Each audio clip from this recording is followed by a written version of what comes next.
어쨌든 오셔서 반갑습니다. 정말 이 집에서는 강의를 사실은 처음 합니다.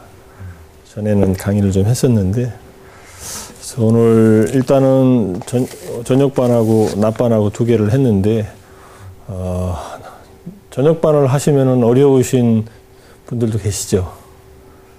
저녁반 하면은. 그래서 모르겠어요. 이윤주 선생님께서는 저녁반 괜찮으시다 그랬고, 네.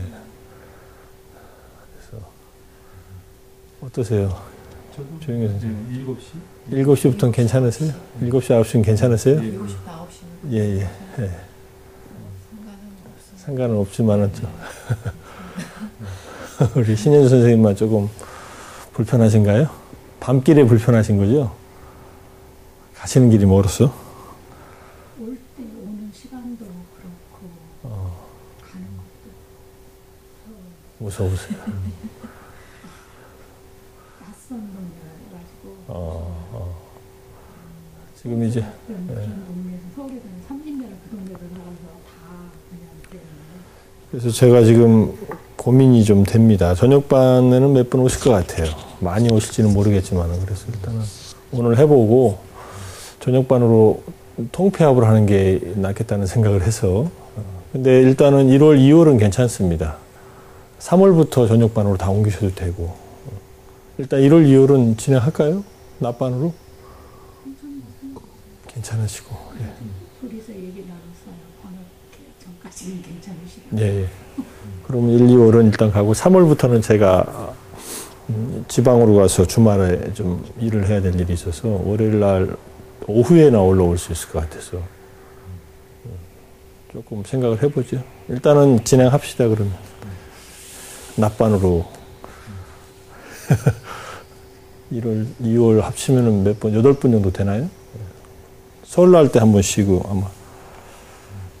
자, 그럼 공부 시작하겠습니다. 일단은 다음 주부터도 이 시간에 하는 걸로 해서 이 강의를 이제 시작하는 뭐 여러 가지 동기는 명상을 해서 명상의 경험도 필요한데 교리에 대한 이해가 명상하고 결합될 때 자기 경험도 분명히 이해하고 또 하나는 이런 불교적인 가르침이 내 인생의 어떤 나침판이 될 수 있는 그런 내용들을 담고 있어가지고 같이 공부를 나누는 것이 좋겠다라는 생각이 들었습니다. 그래서 이제까지는 대학에서만 이런 강의를 하다가 뭐 전에는 뭐 아비담마도 하고 뭐 여러 가지를 공부를 하다가 여기 명상의 집에서 한번 공부를 해보자는 생각을 냈고, 그래서 편안하게 같이 이 집에서 공부를 할 수 있으면 좋겠다 생각했는데, 낮반이 지금 4분 오셨고, 저녁반이 또 한 4-5분 될 것 같고, 그리고는 이제 통신반이 또 한 5명 정도 돼요. 이분들은 오실 수는 없지만은 뭔가 이 강의를 공유하고 싶다고 하셔서 제가 이렇게 찍은 강의를 이제 전부 다 보내드려야 되는, 인터넷으로 올려드리면 되지만은, 그래서 공부를 같이 하게 됐고요. 2시간 강의 정도를 하고, 강의 전후에 한 5분씩 한 명상을 하려고 이렇게 생각을 하고 있습니다. 그래서 명상을 길게는 못하지만은 명상도 잠깐 하고, 다들 오셔서 또 명상을 하신 경험들이 있으니까는 명상은 짧게 하되 교리 공부를 좀 하고요. 일단은 초기 불교의 이해를 오늘부터 해서 한 4번 정도 하게 되는데, 오늘은 이제 부처님의 생애에 대한 정리를 하고, 그리고 나서 이제 인더 부다스 워드, 이 책은 이제 주문하신 분들에 한해서 미국으로 직접 주문할 겁니다, 제가. 그럼 한 2, 3주 정도 지나면 이게 오더라고요. 아마존에서 주문하면은. 그래서 주문해갖고 받아가지고 그때 드리기로 하고, 이 책에 대한 우리말 번역본을 기존에 나와 있는 니카야 번역본과 합쳐서 가지고 제가 서문 번역한 거하고 해서 책으로 만들 겁니다. 영어로 대조해 보실 분들은 같이 보시고, 영어책 필요 없다, 나는 한글만 필요하다는 분들은 한글만 보셔도 되고. 이윤주 선생님은 다 주문하셨으니까 영어책 갖고 계시는 게 좋겠죠. 네. 영어책이 있는 게 좋습니다, 사실은. 교수님 번역하신 그 아래서 제가 산 그 책의 원본이요? 아닙니다. 이거는 새 책이에요. 나나 틸로카 스님 책은요, 인도 부다스, 네, 그거는 요거보다 더 작은 거예요. 네.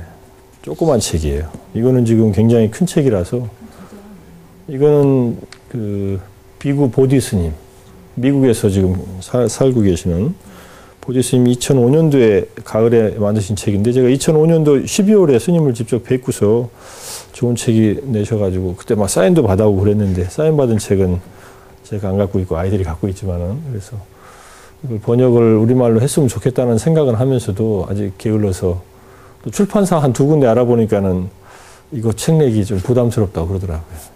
두꺼워서. 그래서 좋은 출판사가 있으면 나중에. 그리고 스님께서도 이거는 영어만 하는 사람이 번역해서는 안 된다.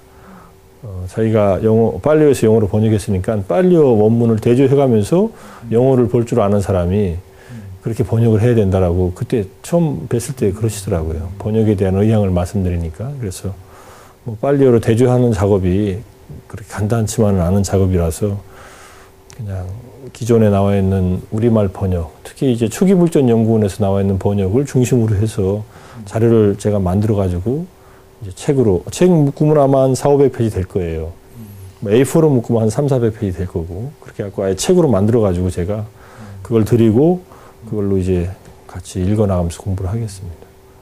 재미있습니다. 이걸로 제가 대학원에서 강의를 한 6번 정도 했는데, 들은 분들이 전부 다, 아, 이제 좀 이해가 된다.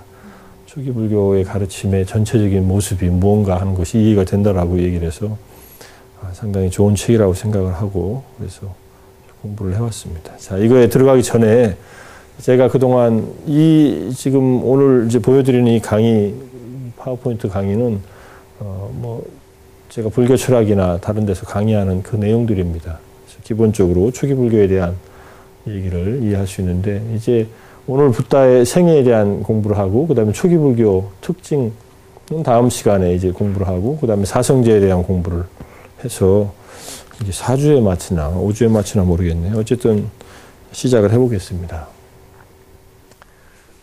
이게 이제 보시면은 뒷페이지를 보시면은 초기 불교 용어 참고 사이트 해가지고 불교 용어를 잘 모르실 때에 참고할 수 있는 인터넷 사이트가 한글로는 이런 스터디 붓다라고 하는 사이트가 있더라고요. 그래서 조금 도움이 되는 사이트 같고, 그 다음에 가산불교 대사림은 뭐 20권까지 간행될 예정이니까 지금 간행하고 있어서 조금은 아직은 이건 책으로 두껍게 나오고 있으니까 권당 좀 비싸가지고 구하시기 어려울 줄 몰라도, 영어 사이트는 Access to Insight라고 하는 사이트에서 자세한 여러 가지 자료들이 있습니다.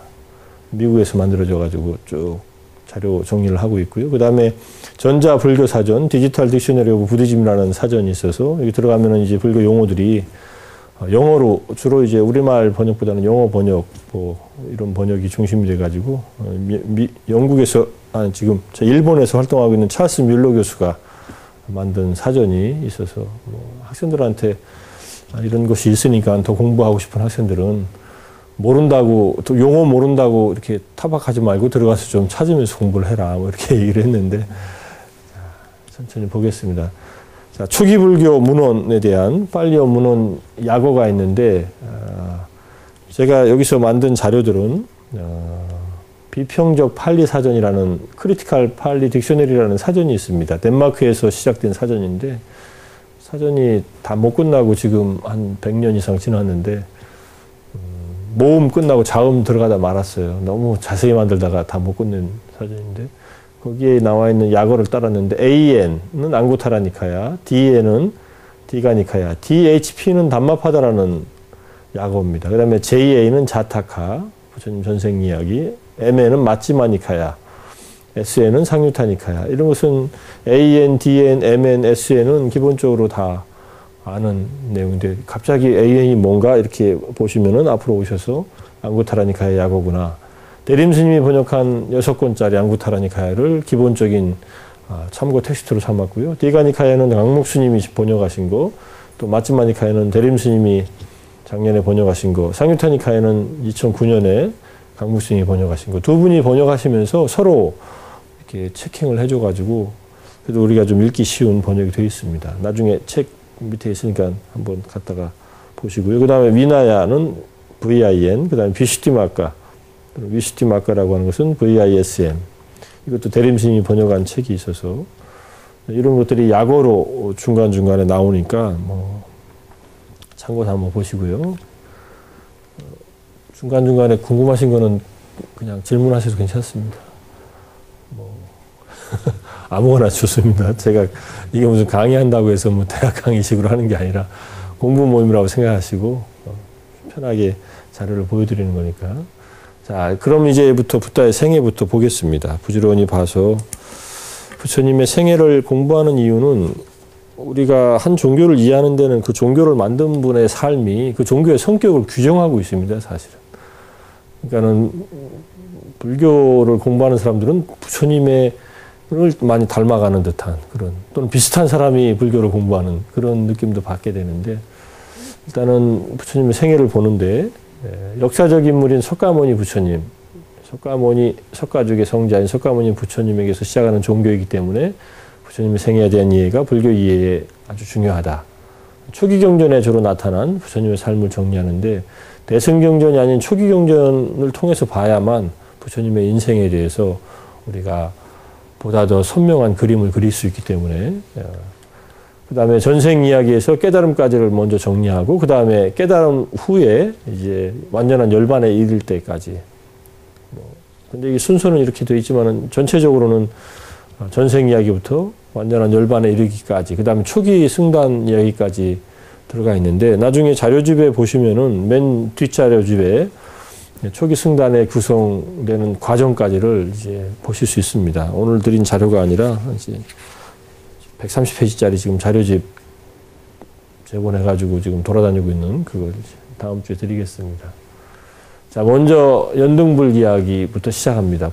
서가모니 부처님은 서가모니라는 이름으로 이제 등장하는 첫 번째 맥락이 연등불, 우리가 금강경에서 연등불한테 수기받았다는 얘기가 나오는데 연등불이 세상에 나와서 교화하실 때 그 당시에 서가모니 부처님의 전생에 수메다라고 하는 수행자였다. 이것이 이제 첫 번째 나오는 이야기입니다. 그래서 수메다 수행자였을 때의 이야기를 시작으로 해서 이제 불교가 시작한다. 수메다는 연등불을 만나기 전에 이미 8가지 선정과 5가지 신통력, 그다음에 5근을 갖추고 있었다. 이것은 굉장히 중요한 내용이라고 볼 수 있습니다. 뭐 저도 이 내용을 보면서 부처님을 만나기 전에 일반 수행자였던 수메다라고 하는 사람이 부처님 만나기 전에 이미 색계정이나 무색계선 이런 것들을 다 경험을 하고 특히 이제 5가지 신통력을 얻었다. 숙명통, 타심통, 천안통, 천이통, 신족통. 과거의 전생을 보는 숙명통, 다른 사람의 마음을 내 마음처럼 직접 아는 타심통, 그 다음에 중생들이 죽어서 다시 태어나는 것이 눈앞에 보이는 천안통, 멀리 있는 소리까지 들을 수 있는 천이통, 신족통은 뭐 공중을 날아다니거나 뭐 땅속으로 들어가거나 물 위를 걷거나 뭐 이런 신족통입니다. 공간 이동을 쉽게 하거나 그런 신통력을 이미 갖추고 있었다. 그러니까 이 내용들은 불교하고 관계없이 우리가 얻을 수 있는 선정과 신통력이다. 이렇게 보시면 돼요. 혼자서 닦아서 얻은 거예요. 이건 스승 없이. 그러니까 수메다라는 젊은이가 얼마나 나름대로 준비를 철저히 했는가 하는 것을 알 수 있습니다. 물론 수메다 전생 얘기 조금 더 드리면은 갑부집 아들이었는데 부모님이 일찍 돌아가시고 재산을 다 물려받습니다. 근데 물려받았는데 창고에 가보니까는 자기 조상 대대로 쌓아놓은 재산들이 창고에 쭉 이렇게 쌓아 있는 거예요. 그걸 보더니 자기 아버지, 할아버지, 증조 할아버지 때부터 이 많은 재산들을 모아놨는데 제대로 쓰지도 못하고 이 재산 모으느라고 행한 업들만 남기고서 돌아가셨다라고 하는 생각을 하면서 재산을 전부 다 사회에 환원합니다. 다 나눠줍니다. 동네 사람들한테. 요즘 같으면은 완전히 자선 사업을 해갖고 자선단체에 다 기부를 하고 나서 젊었을 때 출가를 합니다. 이게 특이한 인연이죠. 그런 다음에 혼자서 이제 선정을 닦고 신통력을 얻고 그 다음에 이 5근까지 갖추고 있었다. 5근은 수행자들이 갖추고 있는 5가지 마음의 기능이다. 이렇게 얘기를 하는데 믿음과 노력과 마음 챙김과 그 다음에 집중과 지혜라고 하는 5근을 갖추고 있었기 때문에 이런 것이 부처님 만나기 전에 이미 이런 준비가 돼 있었다. 이렇게 보시면 되고요. 연등불이 이제 마을로 오신다는 소식을 듣고 마을에 와서 부처님이 지나가실 길을 이제 고칩니다. 마을 사람들하고 같이. 마을 사람들이 좀 이 수메다 행자한테 좀 어려운 길을 부탁을 했어요. 이거 좀 맡아달라고. 그래서 열심히 고치는데 물이 고여 있는 곳을 고치다가 미처 수리가 다 되지 못한 길을 부처님이 가까이 오니까 부처님을 보고 인사를 드리고 머리를 풀어가지고 부처님과 제자들이 지나가게 이렇게 합니다. 이게 지금 그 에피소드를 만들어 놓은 부조입니다. 연등불 서 계신 모습이고 여기에 이제 수메다 행자. 수메다 행자가 한 번, 두 번, 세 번 이렇게 나타납니다. 이게 시간적으로 수메다 행자가 여기 있는 이 여인이 이제 곱비 또는 수미따라고 이름을 하는 그 여인인데 여인이 그 연꽃을 한 8송이 정도 갖고 있었나 봐요. 그래가지고 여인은 수메다 행자를 보자마자 이제 한눈에 반해서 저 청년 마음에 든다. 이제 부처님이 오시는 길에 이제 쭉 연도에 서가지고 이제 맞이하는 그 장면인데 마음에 든다 하고 서 있었는데 수메다 행자는 이 여인을 보고서 꽃이 좀 있었으면 좋겠다. 부처님께 공양을 올리게. 이게 이제 거래가 성사가 됩니다. 그래서 꽃을 좀 달라 그러니까 맨입으로 줄 수 없다. 여인이 그래요. 여인이 그러니까는 그럼 나는 지금 아무것도 가진 게 없고 돈이 없다. 뭐 거래할 것도 없다. 그러니까 조건이 있다고 그래요. 당신 나하고 결혼해 달라. 그럼 내가 꽃 주겠다. 황당무계하죠. 첫눈에 여인이 이렇게 아주 강력하게 제안을 합니다. 그러니까는 결혼해 주겠다. 금생은 좀 어렵지만 내가 앞으로 결혼해 주겠다. 그래서 꽃을 받아요. 5송이의 결혼이 성사가 돼요. 그래가지고 꽃을 수메다 행자가 받아가지고 이제 결혼하는 것을 약속을 하고 나중에 이 여인이 이제 야소다라 그래서 세세생생 이제 부부로서 오랫동안 부부 인연을 맺는 그러한 여인이었다는 얘기입니다. 그래서 꽃을 받아가지고 이게 부처님께 올립니다. 올리니까 꽃이 머리 위에 이 파랗게 색칠한 꽃이 머리 위에 부처님 머리 위에 이렇게 떠 있습니다.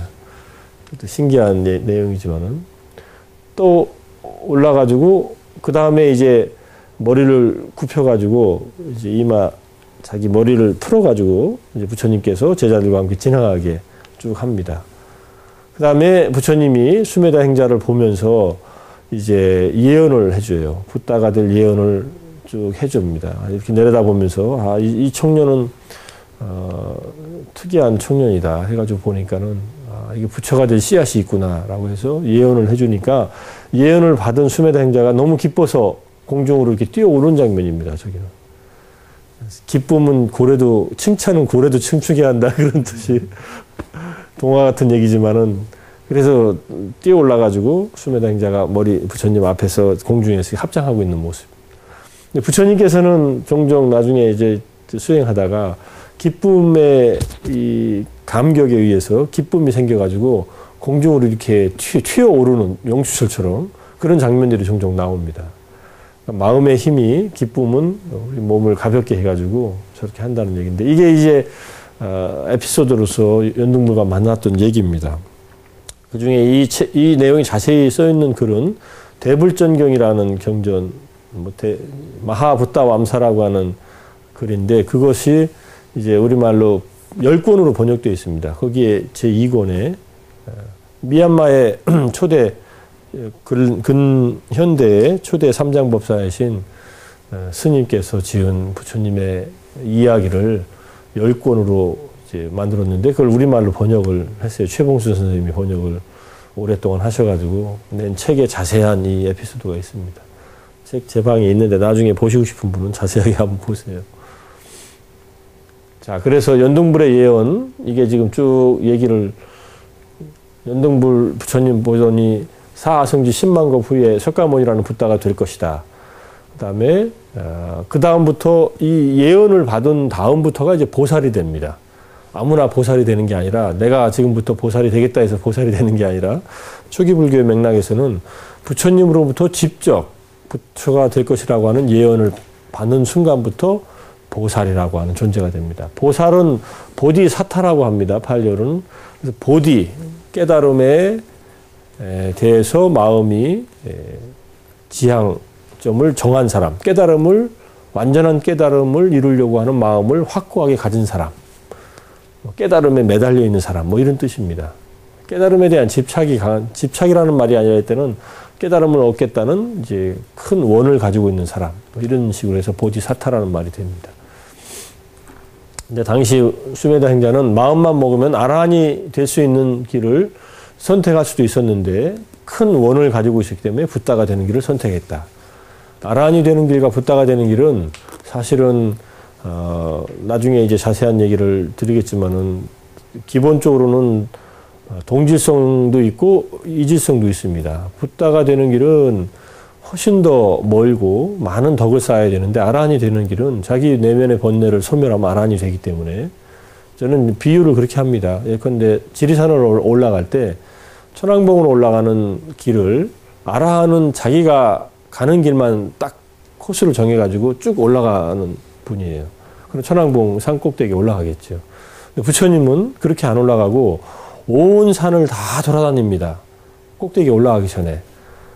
그래서 모든 등산 루트를 다 확인을 하세요. 어떻게 확인하는지는 뭐 상상에 맡기고. 그러다가 마지막 순간에 올라가세요. 그러면 무슨 차이가 있느냐 하면은 정상에 올라갔다는 면을 이제 번뇌를 다 제거했다는 측면이라고 생각한다면은 부처님께서는 자기 번뇌를 제거하는 힘, 그런 지혜가 있었을 뿐만 아니라 각각의 이 등산 그 코스에 어떤 사람들이 적합한지를 다 아세요. 어떤 사람이 등산한다고 하면은 그 사람이 지금 어느 정도의 일정으로 어느 정도의 체력을 가지고 어느 정도의 짐을 가지고 어느 노선으로 올라가면은 가장 적합한지를 정확히 아시고서 등산을 안내해 줄 수 있는 그런 능력이 있는데 아라한들은 당신이 올라간 길만 정직하게 얘기를 해줘요. 그러니까 그 코스에 안 맞으면은 그 올라가는 사람이 실패하는 거예요. 지리산 선생님 가보셨나요? 지리산을 직행으로 가장 빨리 올라갈 수 있는 길은 밑에 법계사에서 바로 올라가는 길입니다. 그러면 한 4-5시간만 올라가면 돼요. 굉장히 가파라요, 근데. 가파르니까는 다리에 힘이 있고 순발력이 있는 사람들은 빨리 올라가는데 힘이 없는 사람들은 못 올라가죠. 그러니까 천천히 올라가는 길을 택해야 돼요. 그래서 어떤 산을 택할 때 지리산이든 설악산이든 가파르게 올라가는 길은 짧지만은 힘이 강해야 되고 그 근육에. 그렇지만은 완만한 길은 멀리 시간은 길지만은 큰 힘이 없어도 지구력만 있으면 천천히 올라갈 수 있는 길들이 있습니다. 보살님을 실천하면서 가셨다는 거를 이해를 해드릴까요? 부처님이요? 그렇죠. 부처님은 모든 그 중생들의 근기와 자기의 닦을 수 있는 이 10가지 바라미를 완전히 완성할 때까지 계속 보살행을 닦은 거예요. 근데 제자들 중에서 10가지 바라밀의 일부는 닦지만은 제자들은 이것을 완전히 닦을 필요가 없습니다. 아라한들은. 자기의 번뇌, 나중에 탐진치로 대표되거나 또는 감각적 욕망의 번뇌이거나 또는 존재의 번뇌거나 무지의 번뇌 같은 것을 스스로가 없앨 수 있는 효과적인 방법을 찾아서 자기 길을 가면 됩니다. 아라한 되는 길과 붓다가 되는 길은 조금 다르다. 이렇게 이해를 하시고. 그런데 궁극적으로는 아라한과 붓다의 동질점은 번뇌를 소멸했다. 더 이상 닦아야 될 일은 없다. 이 점에서는 같습니다. 근데 부처님은 수많은 방편력을 가지고 계시다. 이제 제자들이 가지고 있지 않은 그러한 사람들을 지도하는 힘. 근데 박사학위를 땄다는 점에서 같지만은 어떤 학위를 다 가진 사람은 강의도 잘하는데 어떤 분은 자기가 아는 거는 있어도 강의를 못하는 분도 있고 자기가 아는 것만 강의하는 분도 있고 그렇잖아요. 여러 가지 비유를 들면은 그런 내용들입니다. 그래서 십바라밀을 오랫동안 닦습니다. 오랫동안 닦아가지고 배품, 보시, 규범, 도덕적 규범, 지계, 욕망을 멀리함, 출리, 그다음에 지혜, 노력, 그다음에 인내, 참음, 진실, 굳은 결심, 자애, 평온 이 10가지 바라밀을 완성을 합니다. 완전하게. 그러니까 보통 사람들도 이것을 10가지 덕목을 닦을 수는 있는데 보살은 이것들을 완성하면서 다른 중생들을 위해서 이 10가지 덕목을 완전하게 닦았기 때문에 이것을 닦는데 이렇게 오랜 세월이 흘렀다. 사아성지 10만급이라는 세월은 우리가 상상할 수 없는 만큼 긴 시간이지만 한계가 있는 시간이긴 합니다. 1겁 또는 1대겁을 헤아릴 때 드는 비유가 이런 비유입니다. 사방 12km 정도 되는 바위가 이렇게 입방 바위가 있다고 해요. 12km면은 에베레스트 산보다 한 4km 정도 더 높은 높이의 입방 바위가 있는데 그 바위를 비단옷으로 스쳐가지고 또 100년에 한 번씩 스쳐가지고 다 닳아 없어지는 그런 시간, 또는 그 입방 크기의 그 큰 어떤 공간이 있는데 거기다 겨자씨를 100년에 하나씩 집어넣어가지고 가득 차는 시간, 이렇게 얘기합니다. 인도인들의 상상력인지 아무튼 시간이 길다는 것을, 이 지구가 150억 년, 200억 년 정도의 단위도 아닌 것 같아요. 그렇게 본다면은 상당히 긴 시간이라고 얘기를 할 수 있고요. 아승지라는 말은 헤아릴 수 없다라는 뜻입니다, 본래는. 근데 헤아릴 수 없다는 것이 시간의 단위가 되어 있어요. 어쨌든 그 오랜 세월 동안에 부처님께서 보살행을 닦았다. 대승불교로 하면 삼아승지 10만겁이라고 얘기도 하고 하는데, 뭐 삼아승지나 사아승지나 닦는 사람의 입장에서는 굉장히 길지도 모르지만 우리들이 생각하는 입장에서는 상당히 오랜 시간이다. 그러니까 하나의 덕을 완성하는데도 그 오랜 시간이 필요하다. 그래서 인간으로 태어나서 뭐 50년, 60년, 70년, 80년 살아가면서 제대로 한 가지 덕을 성숙시키기 위해서도 이건 쉬운 일이 아니다. 그러니까 어떻게 보면은 인간 삶을 느긋하게 보면서 좀 닦을 수 있는 덕을 최대한 닦아라, 이런 얘기를 또 볼 수 있는 것 같아요. 이제 예, 인욕, 인욕이요. 예.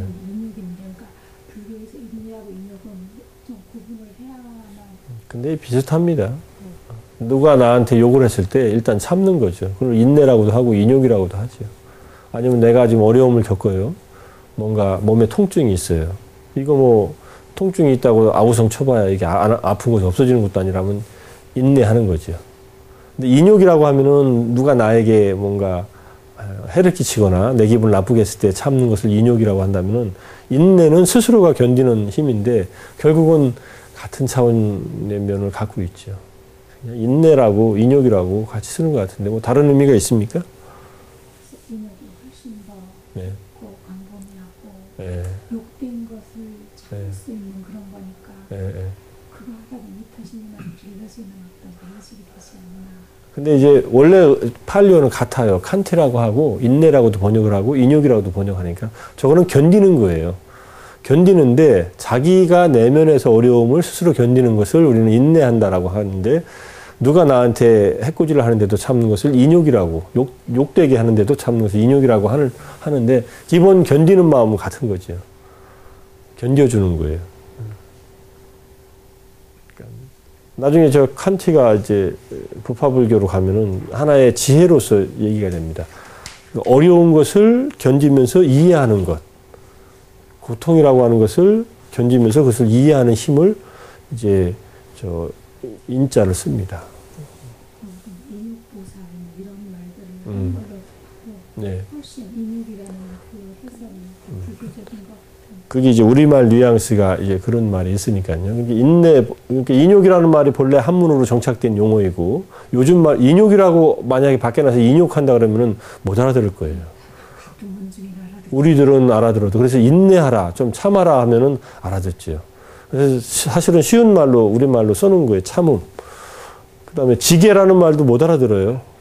우리 불교 사투리입니다. 그러면 차라리 도덕적 규범이다 이렇게 하면은, 그 뭔가 규범이 있는 거구나 이렇게. 그래서 여기는 쉬우게 현대말로 좀 풀어놓은 거고, 가로 안에 한문은 전통적인 용어로 그대로 써놓은 거고. 자애라는 것도 여기서는 닦습니다. 자애 바람이라는 것을 완벽하게 닦아서 완성시켰다. 그다음 중요한 것은 이게 결심이에요. 아디타나, 굳은 결심인데 내가 붓다가 되겠다라고 하는 강한 결심을 끝까지 놓치지 않고 완성될 때까지 하는 겁니다. 그래서 마지막 부처님이 깨닫기 직전에 이 굳은 결심을 또 한 번 합니다. 내가 깨달음을 얻기 전에는 이 자리에서 일어나지 않겠다. 고행을 마치고 마지막 깨달음을 얻기 전에. 어쨌든 이 10가지 바라밀은 이제 그 대승불교 육바라밀하고 비교가 되는데, 육바라밀은 보시, 지계, 인욕, 정진, 선정, 지혜 해가지고, 보시, 지계, 인욕, 정진, 지혜는 5가지는 위에 다 있지요. 근데 선정이라는 말은 없는데, 선정을 얻을 수 있는 방법은 자해 명상과 평온을 닦으면 선정을 얻을 수 있기 때문에, 또는 선정을 얻기 위한 그 방법이 이 욕망을 멀리하는 과정이 있기 때문에 선정이 없다고도 말하기는 어렵다 이렇게 볼 수 있고요. 어쨌든 6바라밀의 내용과 10바라밀은 크게 차이는 없다 이렇게 볼 수 있습니다. 선종 속에 많은 요소들이 포함되기 하니까.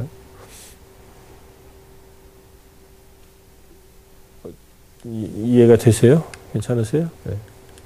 다행입니다. 자, 그래서 부처님이 이제 그게 전생의 이야기고, 그래서 사승지 10만 겁을 닦아가지고 이 부처님이 현생에 태어납니다. 이 현생에 태어나는 이 그림은 이제 1세기, 기원전 1세기니까 뭐 꽤 오래된 거, 2000년 전에 새겨진 이제 마야 왕비의 태몽입니다. 코끼리가 왕비의 이제 몸속으로 들어오는 공중에서 내려와서 이게 태몽을 꾸고서 부처님을 잉태했다. 마야 왕비가 거의 40 가까이 돼가지고 늦게 이제 아이를 갖습니다. 그래가지고 아버지가 정반왕, 이제 크샤트리아라고 무사계급에 속한 정반왕. 실제 고향은 네팔입니다. 현재 네팔 쪽이에요. 인도보다는. 여기에 카필라바투, 우리가 말하는 카필라 성이라고 하는 곳에 사키야족, 종족의 이름이 사키야족이고, 어머니가 마하마야 왕비를 어머니로 해서 태어납니다. 이게 이제 탄생도예요. 어머니가 이 무수라고 하는 나무에 가지를 붙들고 왕자가 태어납니다. 옆구리에서 태어났다고 그래요. 서서 태어나요. 엄마가 굉장히 힘을 안 들었다 그래요. 태어날 때 굉장히 순산을 하나 봅니다. 태어나는 건 좋은데 태어나가지고 이렇게 앉아있어요. 이따 보호를 받아가지고. 그리고 나서는 태어나자마자 여기 사방으로 7발자국씩 걷습니다. 이게 어떤 얘기가 있냐면은 부처님의 일생을 볼 때 이 책에도 이제 나옵니다. 그런 얘기가. 태어났다. 이것은 인간으로서 태어나는 모습이니까. 근데 이렇게 7발자국 걸었다. 이거는 태어나자마자 무슨 이거 노루도 아니고 사슴도 아니고, 사슴들은 태어나자마자 조금 있다 걷고 돌아다니죠. 한 5분, 10분 있다. 근데 아이의 모습이 한 7살 정도의 어린아이의 모습으로 돼가지고 이렇게 옷을 안 입었지만은 이렇게 사방으로 걸어 다닙니다. 어떤 경전은 북쪽으로 7발자국 걸었다라고 하는, 7발자국을 걸은 것은 사실인 것 같아요. 걸어가다니는 발자국마다 연꽃이 피어나고, 땅에서 연꽃이 피어나서 왕자의 발을 이렇게 받쳐주고, 땅이 발바닥에 땅이 흙이 묻지 않게. 그래가지고 예? 북쪽이란 무슨 특별한 의미가 있나요? 글쎄요, 무슨 의미가 있을 수도 있겠지요. 일단 북쪽이라고 그냥 경전에는 북쪽으로 7걸음 걸었다, 또는 이렇게 사방으로 7걸음씩 걸었다, 이렇게 얘기가 되어 있으니까요. 그러면서 천상천하 유화덕존, 천상천하 유화덕존이라는 말은 나중에 자세하게 보시면 알지만, 이거는 이제 다른 경전에서 나오고 디가니카야에는 이렇게 나옵니다. 나는 세상에서 가장 높은 자이다. 세상에서 가장 연장자이다. 세상에서 가장 뛰어난 자이다. 이것이 마지막 태어남이다. 다시 태어남은 없다. 이렇게 선언을 했다 합니다. 애가 태어나자마자 무슨 말을 했다 그래요, 이렇게. 이것도 우리가 인간으로서 보통 사람들이 할 수 있는 그런 일들은 아닙니다. 그렇지만 부처님께서 이런 말을 남기면서 가장 높은 자이고 연장자이고 뛰어난 자이다. 이 말은 당신이 이제까지 쌓아온 그 보살행의 힘이 그만큼 있다는 것을 이제 드러내주는 그런 말이다. 마지막 태어남이다. 태어남은 없다는 것은 이제 이 생에서 마지막 이제 윤회의 사슬을 끊을 것이다라고 하는 그런 마지막 고백을 한 얘기입니다. 연장자가 한자 그걸 우리가 생각하고 있는 예, 가장 나이가 많다 이런 뜻이에요. 물론 나이로 따지면 어떤 중생이든지 윤회 전생의 시작이 없을 때부터 시작했으니까 비슷하겠죠. 그죠? 그런데 이 제타라는 말, 아까라는 말은 가장 높다라는 뜻이고, 이거는 뭐 인정할 수 있겠죠. 이제까지 쌓아온 그 바라밀, 수행의 힘이 높아서 뛰어난 자라는 것도 이해할 수 있는데, 연장자라는 것은 아마 기억할 수 있는 시간 동안 지금까지 보면은 내가 나이가 가장 많은 자이다, 이런 식의 판단을 하신 것 같아요. 자, 이게 이제 어린아이였을 때 태어나자마자 한 그런 고백이라는 그런 얘기입니다. 아쇼카왕 석주가 이렇게 세워져 있어요. 이 석주의 내용이 이런 내용이 있습니다. 여기에 히다, 붓대, 자테, 샤키아무니, 여기 지금 파란 줄로 쳐놓은 요 부분이 요 문자입니다. 그래서 그 문자를 해독한 이 해독표인데 무슨 암호 기호 같죠. 이게 인도의 가장 오래된 남아있는 문자 형태입니다. 이걸 브라흐미 문자라 그래요. 브라흐마라는 것은 범천이니까 우리가 이제 범자라고 남아있는 것은 한국에 절에 가면은 뭐 범자가 남았는데 그거는 꽤 후대의 글자입니다. 10세기, 12세기. 근데 이거는 이제 2300년 전에 새겨놓은 글자 그대로예요. 아쇼카 왕 때 새겨놓은 글자. 이 글자를 바탕으로 해서 인도의 글자들이 만들어집니다.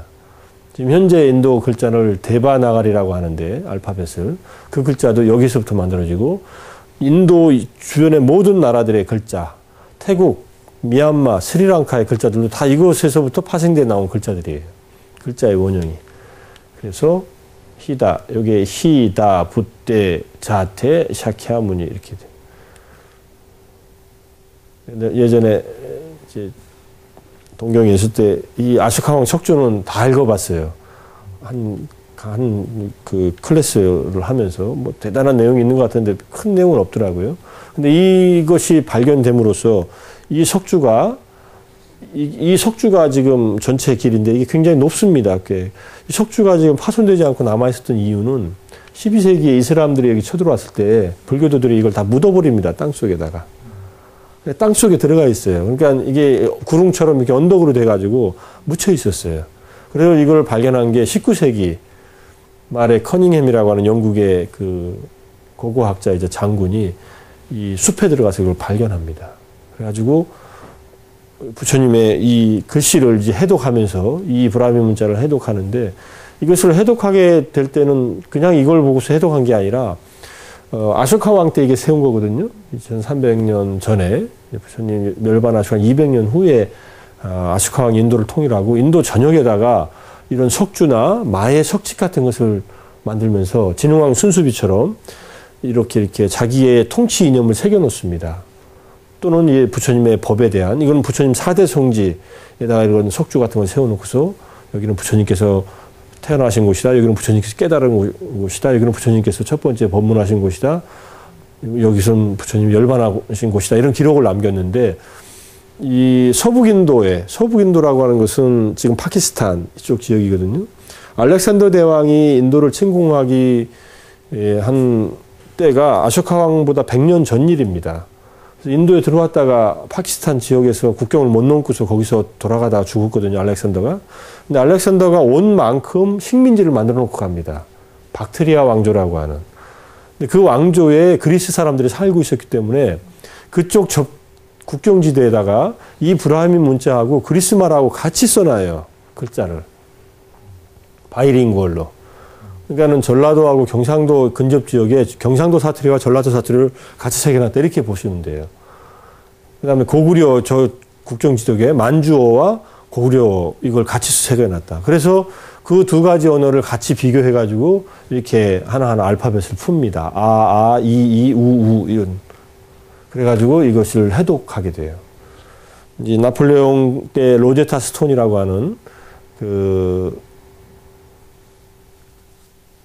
이집트의 상형 문자를 해독한 사람이 있지 않습니까? 그것도 그 사람 해독한 사람이 그 당시에 중근동이나 유럽의 모든 언어들을 다 아는 사람이었대요. 그래가지고 결국은 이집트의 상형 문자를 해독을 하는데 로제타 스톤을 가지고서 그것과 비슷한 어떤 역사적 배경이 있습니다. 그래서 룸비니 동산에서 부처님이 태어났다는 것을 처음으로 역사적으로 확인한 이 석주가 돼요. 이게 2300년 전에 석주라는 것은 이건 뭐 기록 자체가 이 안에 기록이 되어 있으니까. 그리고 이 문자가 쓰여져 있는 곳은 인도 내에도 여러 군데 있지만 스리랑카에도 여러 곳이 있습니다.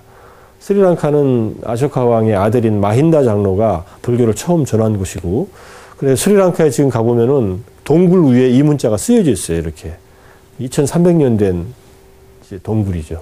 그래가지고 어쨌든 부처님이 태어나신 것이 부처님이라는 분이 역사상 신화적인 인물이 아니라 역사적인 인물이었다는 것을 확인을 합니다. 서양 사람들이 특히.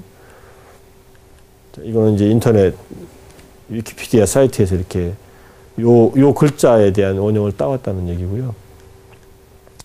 자, 그래서 부처님이 성장을 해가지고 태어나자마자 8명의 현자들, 이때 현자들은 주로 전통적인 바라문교의 현자들이나 또는 뭐 수행을 하는 수행자들이었는데 그 사람들을 청해서 장명을 합니다. 부처님의 이름을 지어달라고 하고 앞날을 점쳐달라고 하니까 부처님의 이름을 목적을 달성한 사람, 시따타, 시따 아르타 해가지고 아르타 목적을 시따 달성한 사람이라는 이름을 짓고 성은 고타마입니다. 종족의 이름은 석가족이에요.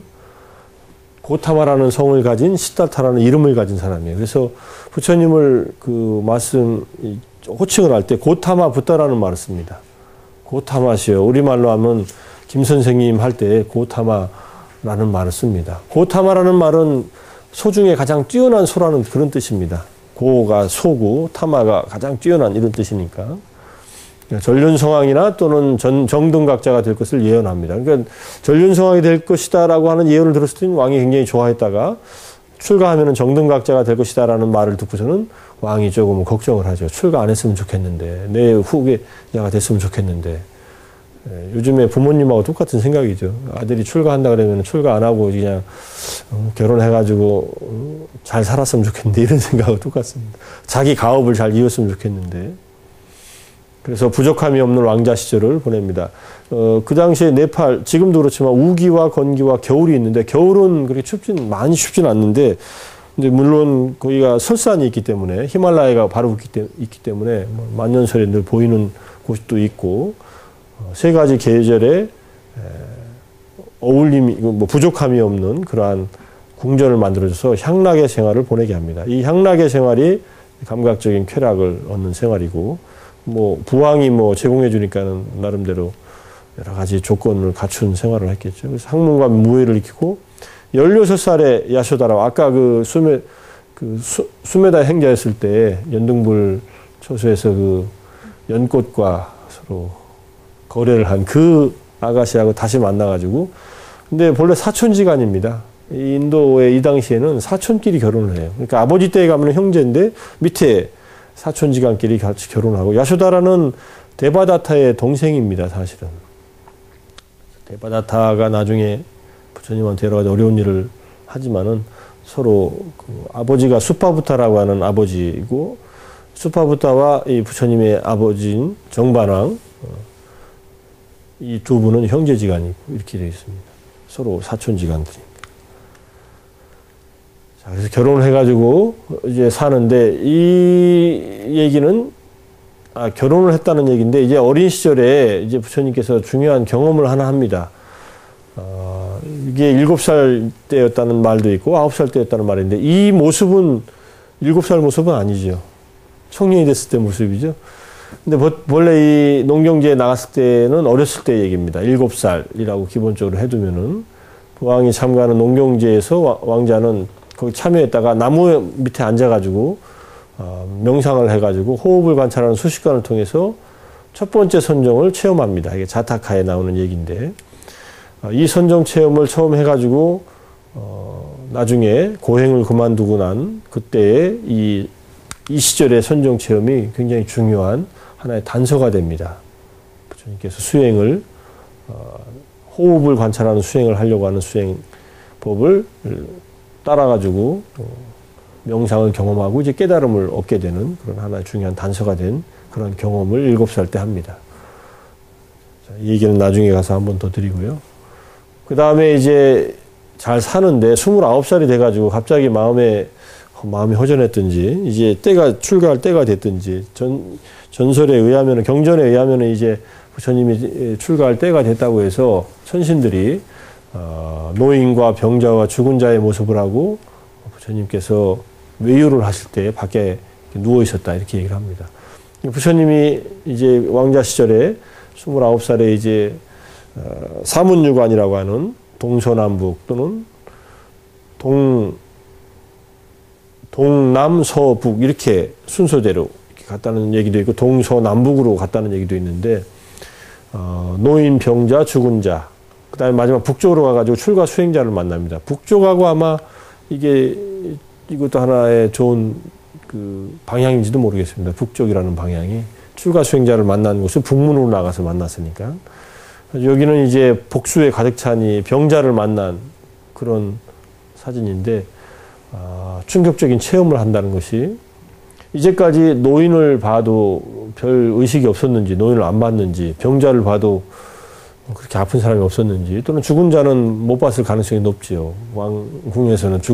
왕궁에서는 우리나라도 죽은 자들을 궁 안에서는 못 죽게 하잖아요. 밖에 나가서 죽게 하고. 그러니까 못 봤다 하더라도 이 사람들을 만나면서 자기도 늙고 병들어 죽는다는 것을 절실하게 체험을 한다. 이게 이제 사실은 중요한 체험이라고 생각을 할 수 있죠. 그 다음에 출가자를 만나는 것이 마지막에 자기도 출가해서 진정한 행복, 선을 찾기로 결심을 한다. 이게 이제 우리는 이미 나이가 들고 있고 몸도 아파 보고 죽을 날이 얼마 안 남았는지도 모른다고 생각하면서도 그냥 살고 있는데 29살의 이 젊은이가 이걸 자기 문제화 시켜가지고 이제 출가를 결심하게 됩니다. 거기에서 선인들이 예.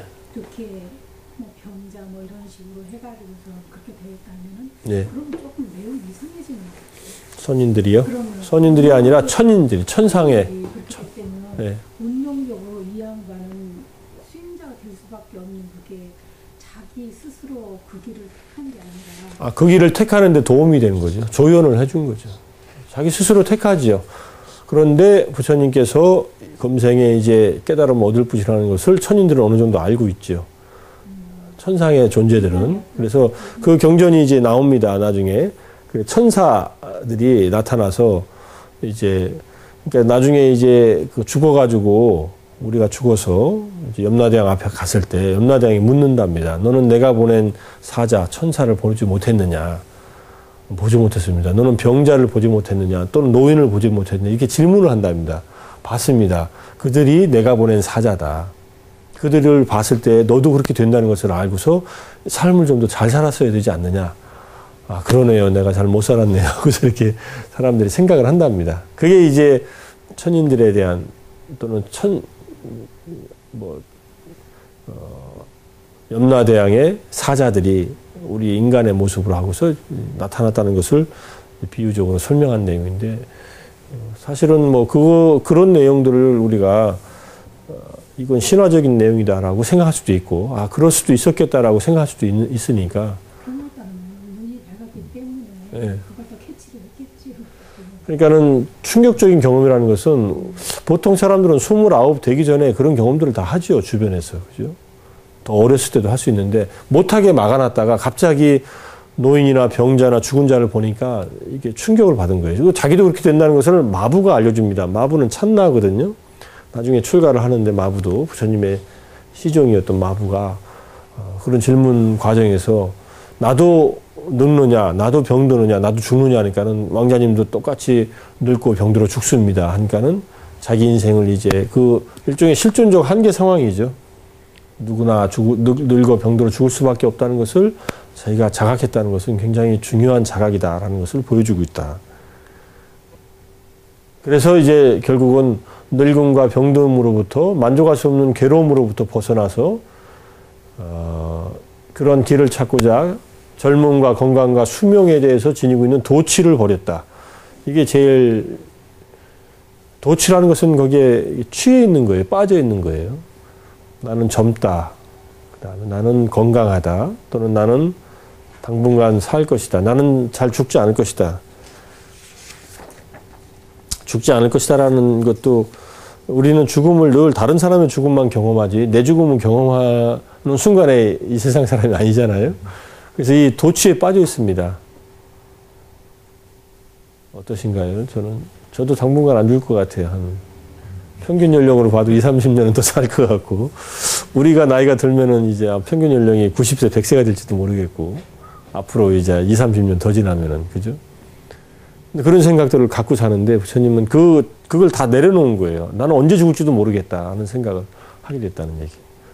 그래서 29살이 되었을 때 아내 야소다라가 하나뿐인 아들 라울라를 낳은 그날 밤에 아내와 아들, 아버지, 권력과 영광이 약속되어 있는 왕자를 모두 버리고 출가를 합니다. 이렇게 출가하는 모습에 마부, 이 찬나가 뒤에서 바치고 있고, 마부, 이 뒤에 이분들은 다 천신들입니다. 천신들이 부처님의 출가를 이제 이렇게 환영해주는, 말 타고 일단 나갑니다. 그래서 일체 고통받는 중생을 위해서 늙고 병들고 고통받고 죽는 것으로부터의 궁극적으로 벗어나는 길을 찾아서 이제 출가를 하는데 깊은 자비심과 지혜가 있었기 때문에 이러한 출가를 했다. 자기 문제뿐만 아니라 모든 중생들이 이런 태어나서 늙고 병들어 죽는다는 그 사실을 이제 자각하면서 이것에서 벗어나는 길을 찾아야겠다. 사실은 우리가 생각할 때는 무리한 일입니다. 우리는 늙고 병들어 죽을 수밖에 없지요. 부처님은 나중에 깨닫고 나서 인정을 합니다. 누구도 늙음을 피할 수 없다. 그죠? 병드는 것도 피할 수 없다. 그 다음에 죽는 것도 피할 수 없다. 이것이 부처님이 깨달음을 얻고 나서 얻은 지혜이기도 하지만은, 그런데 궁극적으로 새로운 고통이 반복되지 않는 그러한 자유, 해탈은 얻을 수 있다는 것을 스스로가 이제 그걸 찾아서 나서게 되는 계기가 된 거죠. 굉장히 어떻게 보면은 그냥 보통 사람들은 다 자연스럽게 생각하는 것을 굉장히 부자연스럽게 생각했던 면도 있습니다. 어떻게 젊음과 건강과 수명이라고 하는 도치를 버렸다는 것에서부터 출가를 결심했다는 것까지가 아마 이제 인연이 다 무르익어서 마지막 이제 깨달음을 얻게 되는 그런 과정에 들어섰다고 이렇게 볼 수가 있겠죠. 한 3분만 더 하고서 좀 쉴게요. 선정수행과 고행을 먼저 합니다. 부처님께서 출가한 후에 두 사람의 스승을 찾아갑니다. 출가해가지고 스승을 찾아갔다는 얘기도 중요한 얘기입니다. 당신 혼자서 수행하지 않고 출가해서 스승을 찾아가지고 알라라 깔라마 우따까라 아마푸타라는 두 스승을 찾아가서 무소유처정 비상비비상시 어려운 말이 나왔는데 무색계 선정의 가장 높은 단계를 배웠지만은 그래서 얼마 지나지 않아서 뭐 일주일 보름 사이에 스승과 같은 경지에 도달했지만은 그것이 자기가 찾는 궁극의 길이 아니라는 것을 압니다. 깊은 명상 속에서는 안정이 되어 있지만은 명상에서 나와서는 다시 마음이 불안정해지고 또 불편해지는 것을 느끼고서는 이분이 스승을 떠납니다. 스승들이 다 제의를 합니다. 내 뒤에 내 후계자가 되라 또는 나와 함께 이 교단을 이끌자라고 제안을 하는데 다 떠나고 그 다음에 마지막으로 선택할 수 있는 것이 고행입니다. 고행이 당시에 유행하던 두 가지 수행 풍토가 하나는 선정, 그 다음에 하나는 고행 두 가지였다 이렇게 볼 수 있습니다. 고행에 들어가서 5명의 동료가 함께 수행을 하는데 5명의 동료는 사실은 부황이 보낸 그 사자라고 합니다. 부황들이 신하를 보내가지고 부처님이 자기 아들이 수행하니까 가서 옆에서 같이 도와주면서 수행하라고 해서 같이 고행을 하는데 누구도 흉내낼 수 없는 고행을 6년간 했지만 목적에 이르지 못한 것을 자각한 후에 고행도 그만둡니다. 이게 사실은 재밌는 얘기입니다. 고행을 그만두는 것도 6년간 공들인 6년간이나 열심히 했다면은 그 나름대로 일가견이 생겼을 텐데 이게 목적을 이루는 방법이 아니라는 것을 알고서 내려놨다. 이게 이제 부처님 고행상이에요. 나는 고행을 철저히 했다. 누구도 따르지 못할 만큼 열심히 했다. 사지는 말라 시들어진 갈대처럼 되었다. 눈만 이게 이제 라후르에 있는 2000년 된 고행상이지만 가장 부처님의 고행의 모습을 잘 그려놓은 겁니다. 여기에 있는 상은 우유죽을 바치는 처녀와 그 다음에 5명의 수행을 하던 동료들입니다. 이제 우유죽을 바친다는 얘기는 부처님의 고향을 그만둘 때의 상황인데 그걸 이렇게 표현해 놓은 거고 이렇게 이런 사람이 앉아 있으면은 시신이 저렇게 앉아서 죽었구나 이렇게 생각할 수 있잖아요. 그렇게 이제 고행을 했다는 얘기를. 근데 파키스탄에 있죠, 이 부처님은.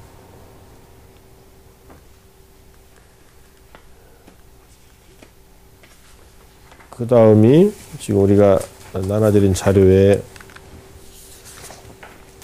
깨달음 직전의 결의인데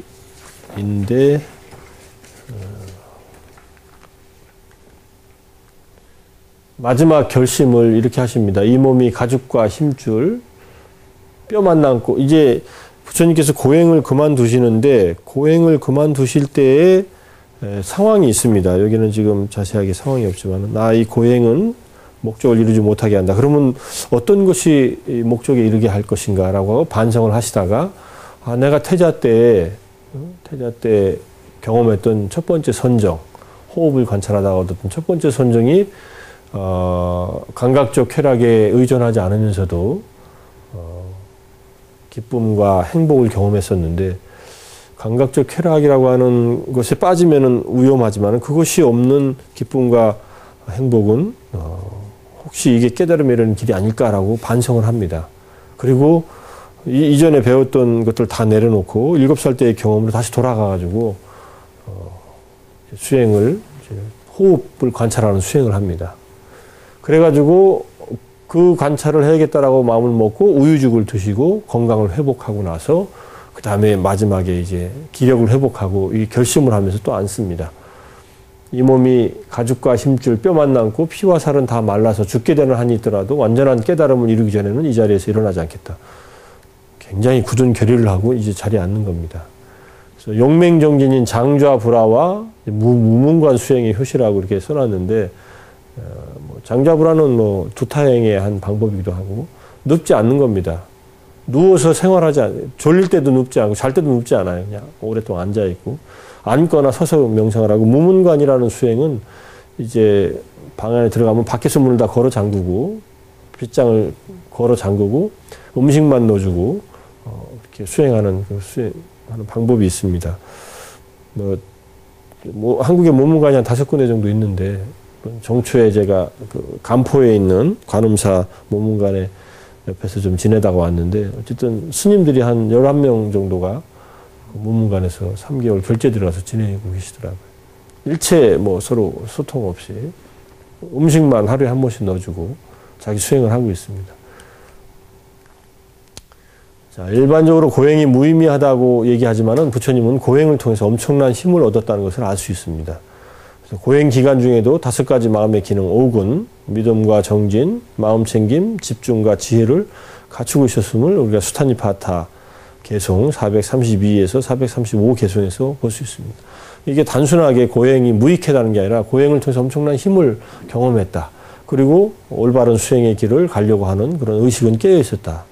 그래서 고행이 나중에 마지막 깨달음을 못 얻는다는 것을 자각을 하고 이제 고행에서 물러날 수가 있었던 거죠. 보살이 극복한 그 번뇌의 악마의 군대라고 하는데 이 10가지가 정진경에 나와 있습니다. 수타니파타에. 감각적 쾌락, 불쾌, 배고픔과 목마름, 가래, 갈망, 그 다음 혼침과 졸음, 공포, 회의적 의심, 자신의 잘못을 감추는 것과 고집, 이익, 칭찬, 존경을 받는 것, 또는 잘못 얻은 명성, 자신에 대한 칭찬과 타인에 대한 비방. 우리가 자주 하는 것들이죠. 이것저것 자주 하니까는 대충 우리는 악마의 군대하고 같이 놀고 살고 있다고 이렇게 볼 수 있죠. 여러 가지가 있는데 사실은 우리가 자주 빠지는 게 뭐가 있나요? 첫 번째 것도 자주 빠지고, 그 다음에 8번째 것, 9번째 것, 10번째 것 우리가 많이 빠지죠. 자신에 대한 칭찬이나 타인에 대한 비방 같은 것도 뒷담화 하면서.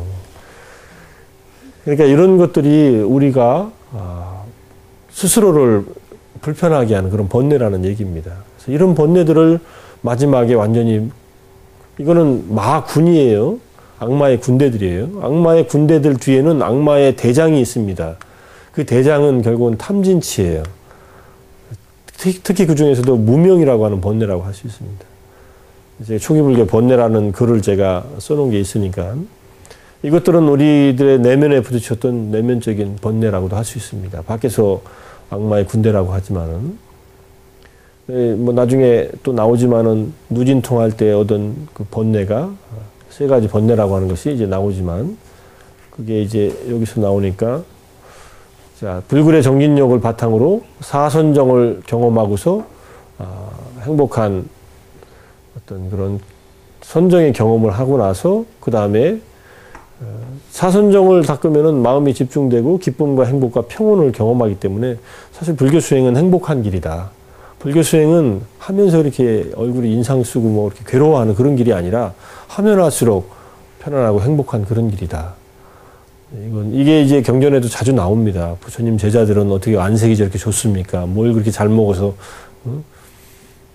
그런 비난식 비슷하게 이렇게 좀 비아냥거리듯이 말하면은 음식이 때문에 그런 게 아니라 수행 자체가 사람들을 안정시키고 행복하게 한다는 그런 구절들이 나옵니다.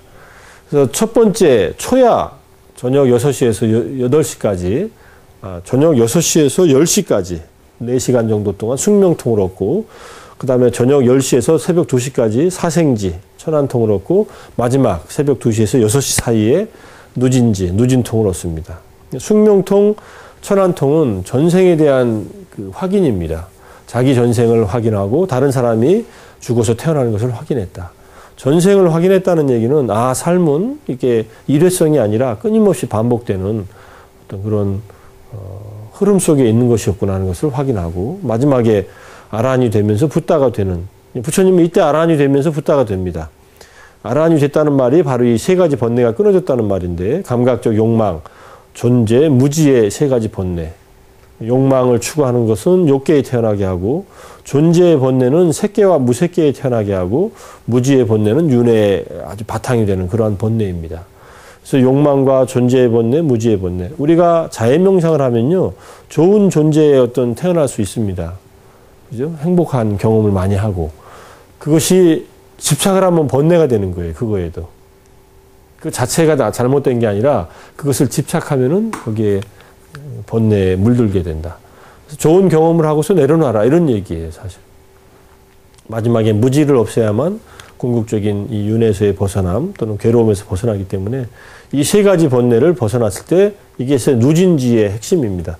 누진지가 바로 아라한의 특성이에요. 아라한은 숙명통이나 천안통을 못 얻어도 괜찮습니다. 숙명통, 천안통이 없는 아라한들이 얼마든지 있었기 때문에. 근데 아라한이 됐다면은 번뇌는 다 소멸했다. 그러니까 아라한이 됐을 때 부처님은 다른 붓다의 덕도 완전히 갖춰지게 됩니다. 이게 아라한과 붓다의 차이입니다. 이 점에서는 같아요. 누진지를 얻은 점에서는. 근데 부처님이 결국은 이 누진지를 얻고 나서 갖춰지는 다른 붓다의 덕목이 이제 충분하게 아라한과의 차이점을 보여준다. 숙명통, 천안통이 없는 아라한도 있다. 그럼요. 아라한들은 누진지만 얻으면 돼요. 실제로 부처님 당시 때 아라한들은요, 이런 신통력이 없이 번뇌만 소멸한 아라한들이 숫자가 더 많습니다. 훨씬 더 많아요. 경전에도 나와요, 그게. 그러니까는 신통력이 없다고 아라한이 못 되는 게 아니라 번뇌를 끊으면 아라한이 된다. 누진지에서 이것을 다시 말하면 탐진치라고 할 수 있습니다. 탐욕. 그죠? 존재의 번뇌는 존재에 대한 탐욕이에요. 이거는 욕망의 세계, 감각적 욕망의 세계에 대한 번뇌. 그 다음에 존재의 번뇌는 명상을 해서 행복한 경험을 했을 때 그 경험을 자꾸 집착하는 것을 존재의 번뇌라고 하고 기득권, 자기가 경험한 좋은 상태를 계속 유지하려고 하는 것이 존재의 번뇌입니다. 그러니까 이제 다른 종교에서 천상에 가려고 하는 것은 다 존재의 번뇌에 속해요. 천상에 가는 것이 잘못되어 있다는 것은 아닌데 거기에 안주하려고 하는 것은 번뇌에 해당한다. 이렇게 보는 거죠. 자, 깨달음의 내용은 사성제 12연기와 같은 이법을 깨달았다는 설, 사념초에서 8정도에 이르는 37조도라는 수행도를 완성했다는 설, 온 12처 같이 모든 법을 있는 그대로 관찰해서 깨달음을 이루었다는 설, 사선과 삼명의 체득에서 깨달음을 이루었다는 설, 이 네 가지가 대표적인 깨달음의 내용으로서 전해집니다. 근데 이것은 다른 각도에서 본 거지 같은 내용을 말하고 있습니다. 그래서 이 법들을 각각 듣는 자의 그 근기, 능력에 맞게끔 설법을 했기 때문에 깨달음의 내용을 여러 가지로 설해놓은 것 같지만은 사실은 이 전체가 부처님의 깨달음을 이루는 내용이다. 사성제 12연계를 깨달았고 온 12처 같은 모든 법을 무상고 무아로 관찰해서 깨달음을 얻었는데 그 길은 37조도였고 구체적으로는 부처님께서 사선을 얻고 삼명의 체득에서 깨달음을 얻었다. 이것이 각도만 다르지 같은 내용들을 종합적으로 얘기하고 있는 깨달음에 대한 그 얘기다. 이렇게 볼 수 있습니다. 한 5분 쉬었다가 할까요? 네. 차 한잔 드시고. 근데 그 천인들은 그 처음에 출가하시기 전에는 예. 이렇게 자기네가 역할 분담까지 해가면서 이렇게 도움을 주셨으면서 예. 부처님이 이렇게 고행을 하실 때에는 고행을 할 만한 이유가 있었어요, 부처님은. 천인들이 왜 안 가르쳐 주죠? 그거 해봤자